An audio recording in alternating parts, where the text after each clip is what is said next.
है। जल्द ही हम एक अपनी कमांडो टीम उतारने वाले हैं केपी कमांडो के नाम से, और उन्हें हम अग्निवीर के अंदर भर्ती करवाएंगे। ये हमारा पेपर जो है आपको आ गया, किसमें कितने में से 75 में से 64 नंबर आपको आ चुके हैं। तो यहाँ पर अगर मैं आपको इसको 63 ही मान के चलते हैं, चलो अपन 63 मान लेते हैं, परसेंटेज निकाल लेते हैं कितनी बनेगी, 25 तिया 75 और 25 चौका 100, तो ये बन गया आपका 21 तिया 63, 21 × 4, 21 चौका 84, यानी 84% आप इसमें बना सकते हैं। ही बनाना है, हर प्रश्न के अंदर इंडिया का मैप बनेगा।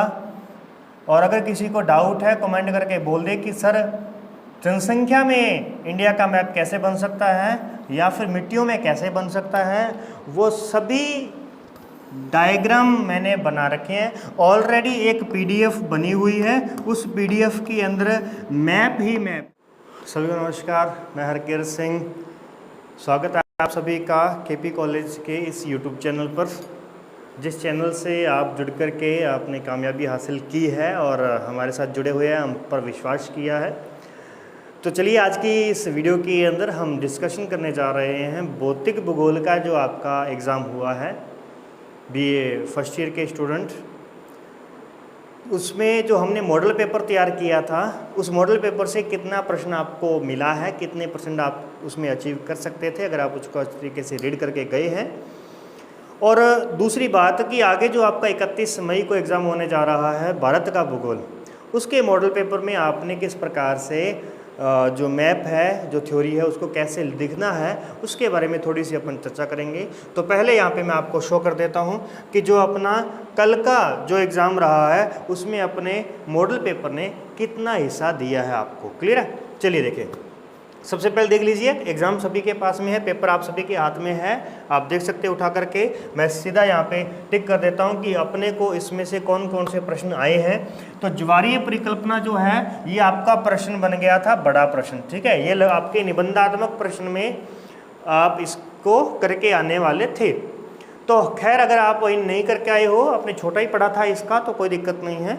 आगे देख लेते हैं, वलन वाला जो प्रश्न है 1 नंबर का प्रश्न आपको यहाँ से आ गया।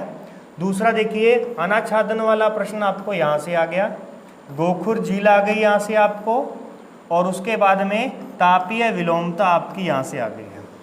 ये चारों प्रश्न आपके यहाँ पर सीधे सीधे पड़े हैं, आप देख सकते हैं। इसके बाद में लघुत्तरात्मक में से देख लेते हैं कि अपने को कौन कौन से प्रश्न मिले हैं। तो सबसे पहले एक प्रश्न अपने को जो मिला है, एक तो आपका प्रश्न रहेगा कौन सा भी, भूगर्भीय तरंगों वाला, भूकंप वाला टॉपिक रहेगा। एक आपका आवर्धन चक्कर से संबंधित है, एक आपका पृथ्वी की एल्बिडो है, और एक आपका महासागरीय निक्षेप से संबंधित है। ये प्रश्न हो गए। ज्वार भाटा अगर आपने पढ़ा था तो आपको ध्यान होगा कि आपको एक छोटा प्रश्न, 1 नंबर वाला प्रश्न भी आपको ज्वार भाटा से आ गया, और 1 नंबर वाला प्रश्न आपको वृक्ष से भी आ चुका है। अगर आप देख पा रहे हैं तो ये देखिए, वृक्ष से प्रश्न आ गया, वलन से प्रश्न आ गया है, अनाच्छादन से आ गया है, और गोखुर झील आ गई है, तापीय विलोमता आ गई है, और उच्च ज्वार यहाँ पे आ चुका है। और एक और देखें तो भू संतुलन का सिद्धांत, जो आपने एरी और प्राट की मैंने यहाँ पे बात की थी ना, एरी और प्राट की, यहाँ पे अगर मैं बताऊँ आपको एरी प्राट के सिद्धांत की, तो ये अपना क्या था, भू संतुलन का सिद्धांत था, ठीक है। ये हो गया। और इसी टॉपिक में ही क्या आता है, क्षतिपूर्ति आती है। तो कितने प्रश्न आपके पास में आ चुके हैं, एक ये लगभग आपके पास में 8 प्रश्न आ चुके हैं। और ये जो प्रश्न है डायटम वाला और सार्गेसो सागर, ठीक है, ये आपके प्रश्न बनते हैं किसमें से, डायटम बनता है समुद्री निक्षेप में से। तो फिलहाल मैं आपको ज़्यादा प्रश्न यहाँ से नहीं ले रहा, मैं अपना क्रेडिट नहीं लूँगा कि भी मैंने जो बताया था उसमें से इतने प्रश्न आए हैं। मैं चलो इतना मान लेता हूँ कि आपको सीधे सीधे प्रश्न जो मिले हैं वो कितने मिले हैं। 4 प्रश्न तो आपको ये मिल गए सीधे सीधे, ठीक है, और 1 प्रश्न आपको ये मिला और 1 ये मिला, 4 और 2 6 प्रश्न तो आपके लघुत्तरात्मक में आपको मिल गए हैं। उसके बाद में देखिए आपको पृथ्वी की आंतरिक संरचना से प्रश्न आ चुका है, ज्वालामुखी से प्रश्न आ चुका है, नदी बहते जल का मतलब है नदी परिवहन से बनने वाली स्थलाकृतियाँ, और वायुदाब पेटियाँ, ये प्रश्न आ चुके हैं। देखिए 4 प्रश्न आपको निबंधात्मक में से आए, और यहाँ पर आपको 4 प्रश्न आपको लघुत्तरात्मक में से आए हैं। अब ये प्रश्न कहाँ कहाँ पे पड़े हैं अपन उसको भी देख लेते हैं। ये देखिए पहली यूनिट में लघुत्रात्मक में क्या आया आपको, आंतरिक संरचना, यानी 7 नंबर का प्रश्न आपका ये रहा। फिर पर्वतीय, दूसरी यूनिट में आपको भूकंप वाला 7 नंबर ये पड़ा आपका, आवर्तन चक्र वाला और नदी परिवहन वाला। तो इन दोनों आए तो दोनों ही हैं, लेकिन मैं चलो एक कॉमन ही मान लेता हूँ कि आपके 7 नंबर यहाँ पे ये पड़े हैं। इसके बाद में देखिए नेक्स्ट, चौथी यूनिट में से आपका ऊष्मा बजट यानी एल्बिडो ये रहा, तो यहाँ से भी प्रश्न आ गया। 5वीं यूनिट में से फिलहाल मैं नहीं ले रहा प्रश्न, क्योंकि 5वीं यूनिट में से आपके प्रश्न नहीं आया। फिर यहाँ से देखिए जेम्स जीन्स की ज्वारीय संकल्पना, ठीक है, इसको चलो मैंने निबंधात्मक में नहीं लिखा था, इसको मैंने अति लघुत्रात्मक में लिखा था, इसलिए मैं इसको भी नहीं ले रहा। ज्वालामुखी से संबंधित आपका 10 नंबर का प्रश्न ये आ गया, वायुदाब पेटियों का 10 नंबर का प्रश्न ये आ गया, और महासागरीय निक्षेप का 10 नंबर का प्रश्न आपका ये आ गया। तो देखिए कितने प्रश्न आपके बन सकते थे अगर आपने अपना मॉडल पेपर को रीड किया होता तो देख लेते हैं। 30 नंबर आपके सीधे सीधे यहाँ पड़े हैं। 7-7 नंबर वाले कितने प्रश्न हैं अपने पास में, तो 3 और 1 4, तो 28 नंबर आपके ये रहे। 28 और 30 अपने पास में ये बन गए कितने भी, ये देख लीजिए। तो 28 नंबर का ये रहा, 30 नंबर के बड़े प्रश्न और 6 नंबर अपनों ने दूसरे माने थे, ठीक है। तो ये बन गए अपने पास में 34 और 30 64 नंबर का पेपर जो है आपको आ गया। किसमें कितने में से, 75 में से 64 नंबर आपको आ चुके हैं। तो यहाँ पर अगर मैं आपको इसको 63 ही मान के चलते हैं, चलो अपन 63 मान लेते हैं, परसेंटेज निकाल लेते हैं कितनी बनेगी, 25 तिया 75 और 25 चौका 100, तो ये बन गया आपका 21 तिया 63, 21 × 4, 21 चौका 84, यानी 84% आप इसमें बना सकते हैं, ठीक है। आप इसमें 84% यहाँ पे बना सकते थे। तो देखिए इतना बड़ा पेपर आना ये छोटी मोटी बात नहीं है, इसीलिए मैं कहता हूँ कि जितना आपको मॉडल पेपर दिया है कम से कम आप उतना ही रीड कर लो तो आपके लिए काफ़ी है, आपको ज़्यादा दूर भटकने की आवश्यकता नहीं है। अब बात आती है कि ये नंबर आपको जो 63 नंबर जो आपको मिलने थे वो कैसे मिलते, उसमें आपको डायग्राम भी इंक्लूड करने हैं। तो ये भी मैंने आपको बताया था कि आप दोनों पेपर के फर्स्ट और सेकंड के 30-30 डायग्राम आप तैयार रखो। एंड टाइम पे एग्ज़ाम से पहले 20 डायग्राम आपको याद होने चाहिए और एग्ज़ाम के अंदर आप 10+ डायग्राम बना करके आओगे। 10+ डायग्राम आपने बनाने ही बनाने हैं। अगर आप 20 बनाते हो तो आपको कोई पीछे नहीं रख सकता, भी आप ज्योग्राफी के अंदर टॉप करोगे। क्लियर है। ये तो थी बात अपनी भौतिक भूगोल से संबंधित जो आपका एग्ज़ाम हो चुका है। अभी हम बात करने जा रहे हैं 31 मई का एग्ज़ाम जो आपका होगा भारत का भूगोल। तो देखिए ज़रा यहाँ पर आप चूक मत जाइएगा, इसको भी आप एक बार अच्छी तरीके से रीड कर लीजिएगा। ITCZ क्या है ये आपको यहाँ से पूछ सकता है। बॉम्बे हाई एक ये भी इम्पोर्टेंट है अपना, और एक इम्पोर्टेंट अपने पास में सारक, ठीक है। इम्पोर्टेंट सभी हैं, सभी को मैंने इसलिए यहाँ पे रखा है, लेकिन फिर भी मैं आपको बोल रहा हूँ कि यहाँ पे अपने पास में कौन कौन से जो हैं इम्पोर्टेंट रहेंगे जिनको आप अच्छी तरीके से देखेंगे ताकि आपके बड़े प्रश्नों में भी काम आ जाएं। क्लियर है ना। चलो ये देखिए लघुत्रात्मक प्रश्न है। एक बात तो ध्यान रख लो कि सबसे पहले आपने इंडिया का मैप तो बनाना ही बनाना है। हर प्रश्न के अंदर इंडिया का मैप बनेगा, और अगर किसी को डाउट है कमेंट करके बोल दे कि सर जनसंख्या में इंडिया का मैप कैसे बन सकता है या फिर मिट्टियों में कैसे बन सकता है, वो सभी डायग्राम मैंने बना रखे हैं। ऑलरेडी एक PDF बनी हुई है, उस PDF के अंदर मैप ही मैप है, वो पूरी मैप पर बनी हुई है, ठीक है ना। अब मैं देखता हूं कि कितने लोग जो हैं वो यहाँ तक मेरी वीडियो को देख चुके हैं। अगर देख चुके होंगे तो वो कमेंट करके मुझसे इस PDF के बारे में ज़रूर पूछेंगे, और अगर पूछेंगे तो मैं आपको वो PDF जो है ज़रूर भिजवाऊँगा। क्लियर है। चलिए, तो हर प्रश्न की एक PDF मतलब एक मैप बनेगा ही बनेगा। प्रायद्वीपीय पठार, ये प्रायद्वीपीय पठार ये रहा। तो इसमें तो मैं चाहता हूं कि आप दो डायग्राम बना करके आओ। एक तो भारत के भौतिक प्रदेशों का जिसमें सभी भौतिक प्रदेशों के बारे में दिया गया हो, और एक आपका रहे प्रायद्वीपीय पठार के बारे में, ठीक है। और इसमें डायग्राम बन सकता है कि प्रायद्वीपीय पठार की जो हाइट है ये पश्चिमी घाट है, ये पूर्वी घाट है, ये हाइट ज़्यादा है, ये हाइट कम है। मैं चाहता हूँ आप इस तरीके का भी कोई ना कोई डायग्राम जरूर बना करके आए।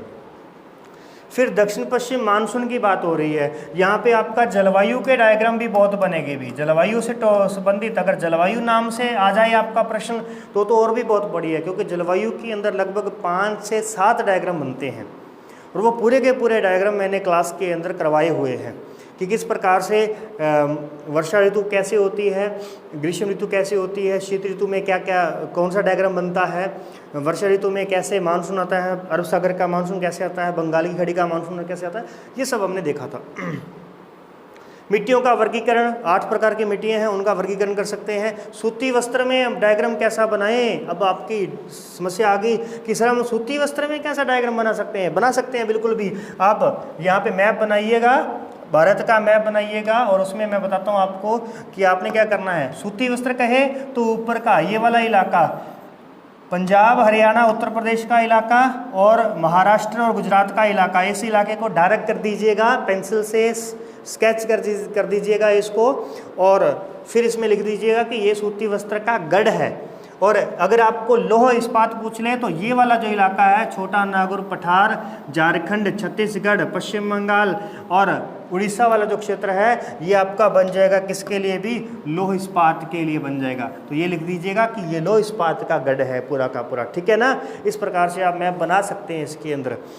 फिर आप देखिए चीनी वस्त्र उद्योग जो है वो दक्षिण भारत की ओर क्यों खिसक गया, क्योंकि दक्षिण भारत की जो जलवायु है वो सम जलवायु है, इसीलिए दक्षिण भारत में जो गन्ना होता है वो मोटा होता है और उसमें रस भी बहुत अधिक होता है, जबकि उत्तर भारत में गन्ने की मात्रा ज़्यादा होगी लेकिन उस रस की मात्रा जो है उसमें कम निकलेगी, इसीलिए चीनी उद्योग जो है वो दक्षिण की ओर खिसक गया। इसके बहुत से कारण बनते हैं, उनको आप देख लीजिएगा। दामोदर घाटी और उसके बाद में रेल परिवहन, मध्य गंगा मैदान, छोटा नागौर, पठार। 5वीं यूनिट में सिर्फ आपके 4 ही पॉइंट हैं, उनको अच्छे तरीके से देख लीजिएगा। मध्य गंगा मैदान कहाँ बनेगा, छोटा नागौर पठार कहाँ बनेगा, उसके बाद में आपका मालाबार तटीय प्रदेश और कश्मीर घाटी। 4 पॉइंट अच्छे तरीके से पढ़ लो। 6 ही पेज की PDF है, कोई आपको ज़्यादा उसमें बाहर जाने की जरूरत नहीं है। मैं आपको फिर से अवॉइड करता हूं कि आप 1 वीक को मत पढ़िए, 1 वीक को रख दीजिए साइड में, अपने नोट्स पढ़ लो, अपने डायग्राम बना लो, इससे अच्छे नंबर आपको और कहीं नहीं दिला पाएंगे। विदेश नीति होगी और जनसंख्या घनत्व। देखो जनसंख्या में डायग्राम कैसा बनेगा, तो जनसंख्या घनत्व में आपने पहले तो ये बनाना है जनसंख्या घनत्व आ जाए, भले वृद्धि आ जाए, भले वितरण आ जाए, तो एक आपने बात जरूर लिख करके आनी है, जनसंख्या को प्रभावित करने वाले कारक, ठीक है। इस प्रकार से ये जरूर लिख के आएंगे और फिर बताएंगे कि उच्चावच जनसंख्या को प्रभावित करते हैं कैसे। पहाड़ों पर, पठारों पर और मरुस्थल में जनसंख्या कम निवास करती है, जबकि मैदानों में सबसे अधिक जनसंख्या निवास करती है, इसीलिए यहाँ सबसे अधिक जनसंख्या घनत्व है। उत्तर प्रदेश, बिहार, पश्चिम बंगाल, यहाँ सबसे अधिक जनसंख्या घनत्व है। बिहार टॉप वाला राज्य है, 1128 प्रति वर्ग किलोमीटर जो है उसकी जनसंख्या घनत्व है। और इस प्रकार से आपने ये डायग्राम जो है यहाँ पे ध्यान रखने हैं। फिर आते हैं निबंधात्मक प्रश्नों पे। भारत के भौतिक प्रदेशों के डायग्राम बनेंगे भी बहुत सारे। अगर आपको भौतिक प्रदेश के नाम से आ जाता है तो और भी अच्छा है, क्योंकि उसके 5 से 7 डायग्राम आप बना सकते हो। और अगर आपको कह दे कि भौतिक प्रदेशों में से किसी एक का वर्णन कीजिए, तो फिर आप उस एक का वर्णन करने से पहले 5 के बारे में पहले थोड़ी थोड़ी बात लिखेंगे और फिर उस एक का वर्णन करेंगे। वनस्पति का वितरण, जनसंख्या वितरण को प्रभावित करने वाले कारक। ये देखो मैंने यहाँ पे वापस से रख दिया ताकि आप इसको अच्छी तरीके से पढ़ पाएँ। लौह इस्पात के प्रमुख विशेषता और भारत में कृषि की विशेषताएं और समस्याएं। तो ये थे आपके मॉडल पेपर, जहाँ से आपका प्रश्न बनेगा। आपका 80% से ज़्यादा जाएगा ये वाला भी, ध्यान रखिएगा। आप बढ़िया 50-60 नंबर अच्छे तरीके से ला सकते हो। 50 से ज़्यादा 60 लाओ, 70 लाओ, कितने भी लेके आओ, वो आपके हाथ में है। 50 से कम तो आपको जरूर आएंगे ही नहीं अगर आप इसको पढ़ करके जाते हो तो। 50 से कम नहीं आएंगे आपके नंबर, और 50 अपने आप में बहुत बड़ी एक वैल्यू है। क्लियर है ना, याद रखिएगा। तो इस प्रकार से आप अच्छे नंबर प्राप्त कर सकते हैं। तो आई होप कि आपने मुझे समझा होगा, आपने अब तक मेरे साथ जुड़े रहे तो इसका आपको फ़ायदा भी रहेगा और मुझे भी आप सबसे बहुत अच्छा रिजल्ट की उम्मीद है। तो मिलते हैं नेक्स्ट वीडियो के अंदर, नेक्स्ट क्लास के अंदर मिलेंगे कभी। और इस तरीके से जुड़े रहिएगा। जो भी मेरे पुराने स्टूडेंट हैं, जो मेरे से बिछड़ गए हैं, जो पहले 10वीं 12वीं में मुझसे पढ़े हुए थे, वो अभी भी याद करते हैं, वो अभी भी नोट्स मंगवाते हैं कॉल करके। तो मैं उनसे भी कहूँगा कि आप एक बार फिर से हमारे साथ में आइए, हमारे साथ जुड़िए, इस केपी कॉलेज से जुड़ोगे तो आपको बहुत फ़ायदा होने वाला है। जल्द ही हम एक अपनी कमांडो टीम उतारने वाले हैं केपी कमांडो के नाम से, और उन्हें हम अग्निवीर के अंदर भर्ती करवाएंगे। ये हमारा लक्ष्य है। क्लियर है?